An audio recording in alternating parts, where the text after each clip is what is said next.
विविध भारती पुणे. ठळक बातम्या. विविध क्षेत्रात महिलांनी मिळवलेल्या यशाचा संपूर्ण देशाला अभिमान आहे.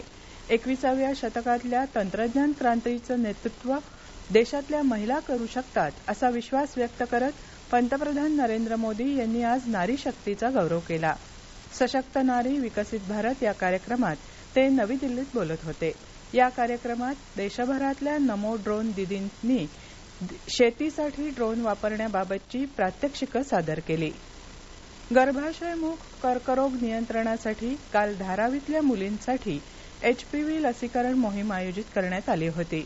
राज्यात पहिल्यांदाच राबवण्यात आलेल्या या मोफत लसीकरण मोहिमेत 9 ते 14 वयोगटातील 5,000 मुलींना लस देण्यात आली. शिवसेनेचे लोकसभा गटनेते खासदार राहुल शेवाळे यांनी ही विशेष मोहीम आयोजित केली होती. पुढच्या टप्प्यात एकंदर 50,000 मुलींना CSRच्या माध्यमातून ही लस देणार असल्याचं शेवाळे यांनी सांगितलं. पुण्यातल्या लष्करी छावणी परिषदेतला नागरी वस्तीचा भाग महापालिका हद्दीत समाविष्ट करण्याच्या प्रस्तावाला स्थानिक लष्करी अधिकाऱ्यांनी विरोध दर्शवला आहे.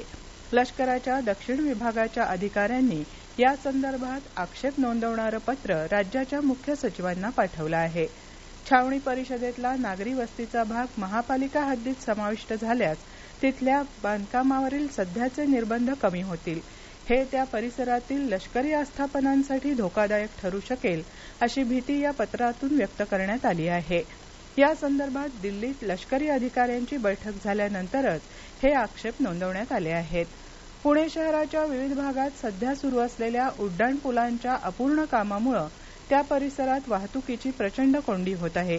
अशातच महापालिकेच्या आगामी वर्षासाठीच्या अर्थसंकल्पात नव्यानं 8 उड्डाणपुलांची घोषणा करण्यात आल्यानं विविध सामाजिक आणि स्वयंसेवी संघटनांकडून तीव्र नाराजी आणि निषेध व्यक्त करण्यात येत आहे. या होत्या आतापर्यंतच्या ठळक बातम्या. यानंतरच्या ठळक बातम्या उद्या सकाळी 8 वाजता.